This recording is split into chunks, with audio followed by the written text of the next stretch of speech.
खुलुमबाय रायजो राजा नोंथां आरो नोंथांमोन आंनि बे चेनेलखौ साबस्क्राइब लाइक शेयर खालाम आं ताजा गोथां खबर खौरां लाबोबाय थागोन नोंथांमोना आंखौ अनोब्ला आं गोदान सामफ्रामबो फ्रेश भिडिअ लाबोबाय थागोन दा नैबे माखासे भिडिअखौ नोंथांमोना नायलांदो दे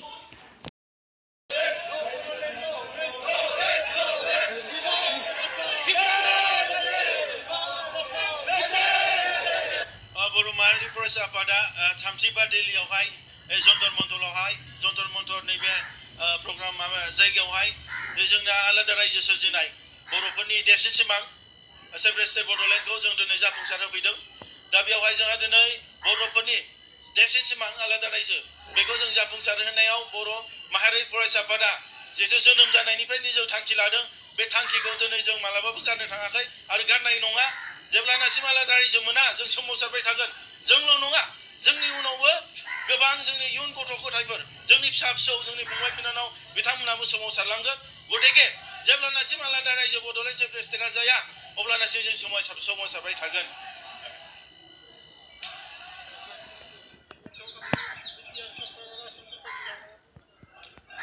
दिनै बर' माहारियारि फरायसा आफादा दिनै थांनाय समावहाय जों नुनो मोनदों जिहेतु जोंनो बर'फोरनो मोनथाम एकर्ड खालामबाय बिएसि बिटिसि आरो बिटिआर नाथाय दिनै मोनफ्रोमबो एकर्डआ दिनै बर'फोरनि गांनाय उखैनायखौ सुफुंनो हायाखै गतिके बिनि थाखायनो आलादा रायजो नङाबा बर'फोरनि मालाबाबो थांनानै थानाय थामोनथाया मालाबा रैखाथि जानाय नङा आरो आलादा रायजो नङाबा बर'फोरनि राजनितिक अधिकार इकुवेल रिप्रेजेन्टेसन समान राजनितिक गोहो मोननाय जों समान डिसिसन बानायनो मोननाय जों दिनै गासिबो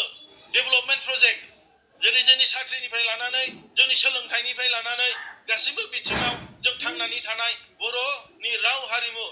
बर'नि थुनलाइ बर'नि आसार खान्थि धोरोम गासैखौबो जों फोथांनानै लाखिनो हानाय नङा गतिके बिनि थाखायनो जोंनि आलादा रायजो सोमावसारनाय बड'लेण्ड सेभरेज स्टेटआ जेब्लानासिम जाया अब्लानासिम बर'फ्रा बिदिनो नासयबाय थाजागोन नाख्रेब जाबाय थासिगोन नेवसिजाबाय थागोन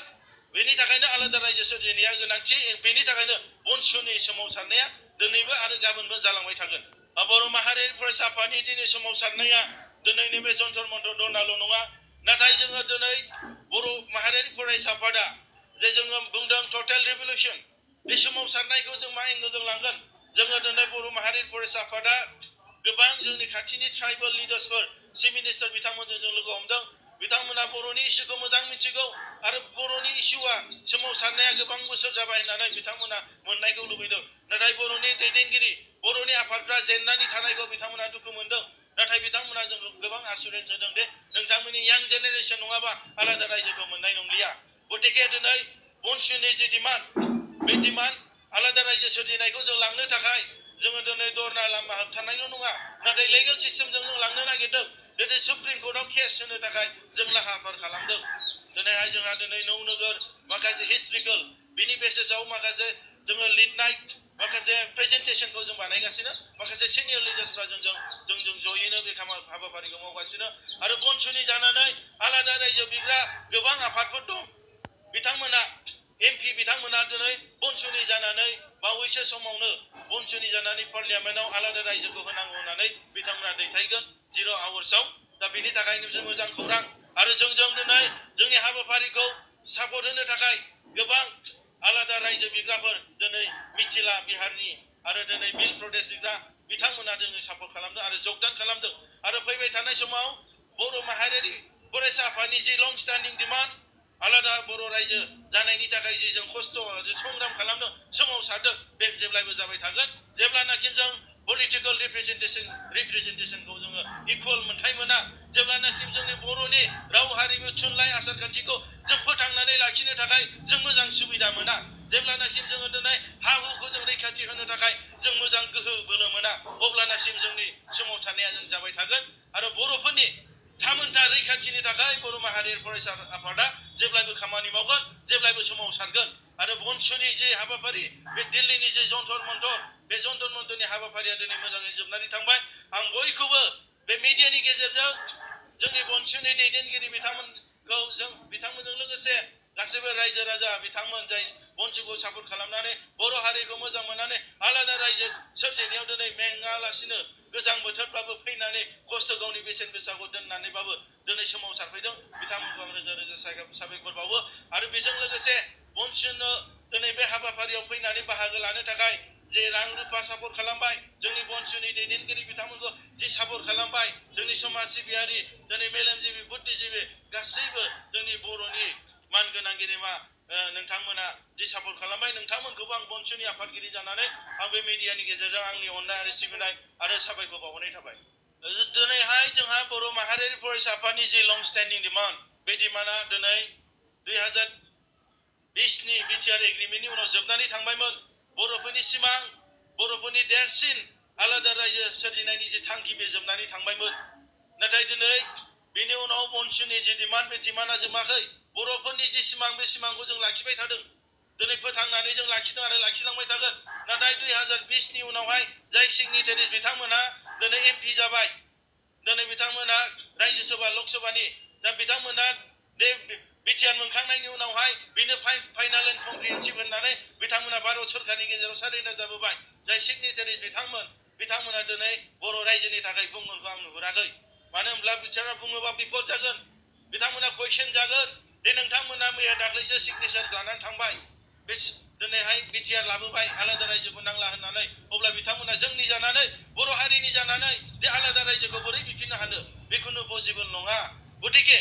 जोङो दिनै थोंजों बे लामाजों थाबायालाबानो जोंनि बर' हारिनि सिमांखौ जों जाफुंसार होनो थाखाय जों दस्रा लामाजों थाबायनानैब्लाबो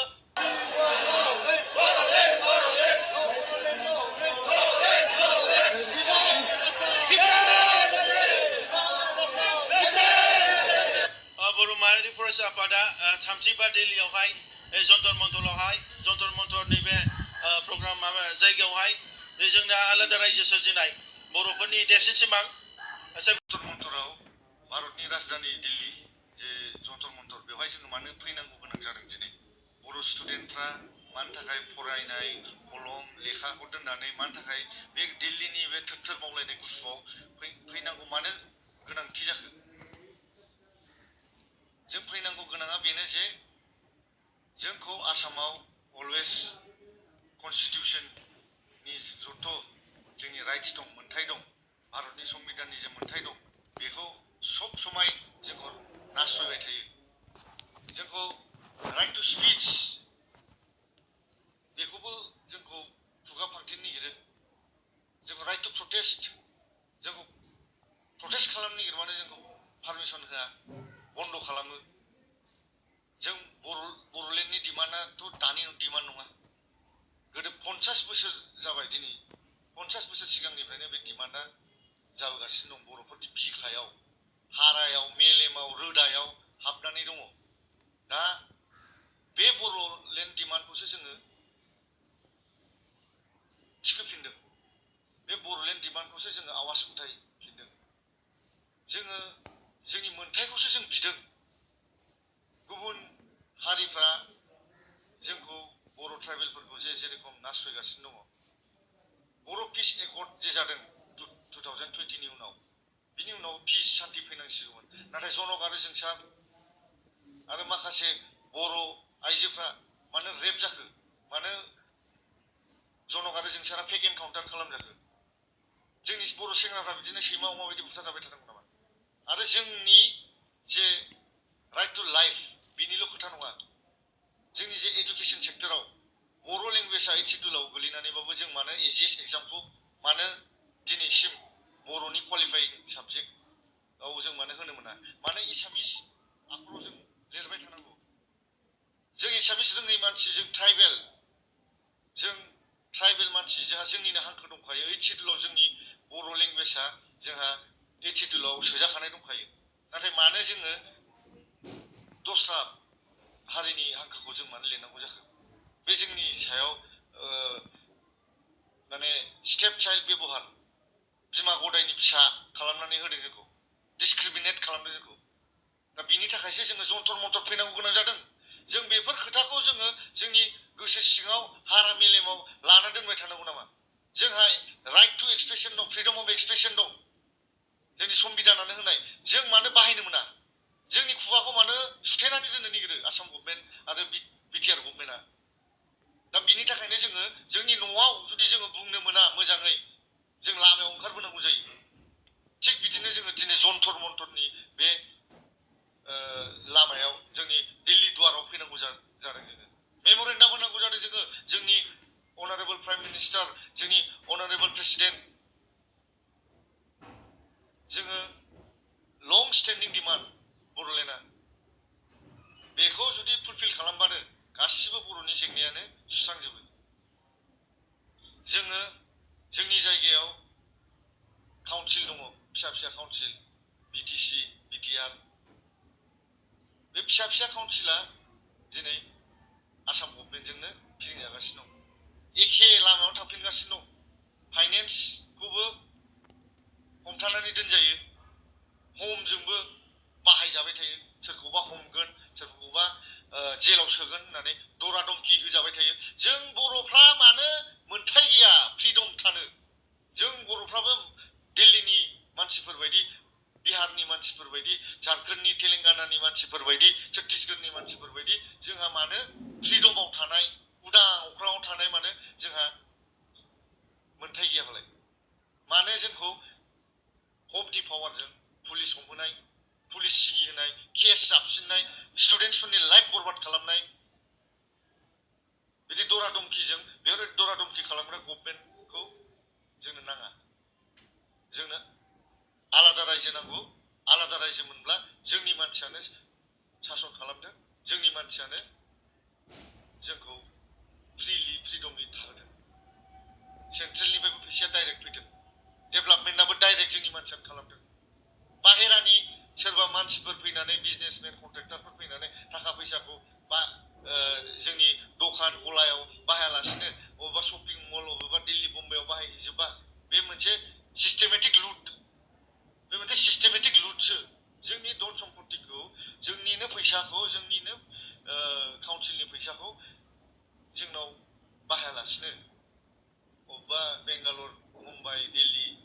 गुवाहाटियाव बाहायोब्ला जोंनि मानसिफ्रा गोरिबनिफ्राय गोरिबसिन दुखियानिफ्राय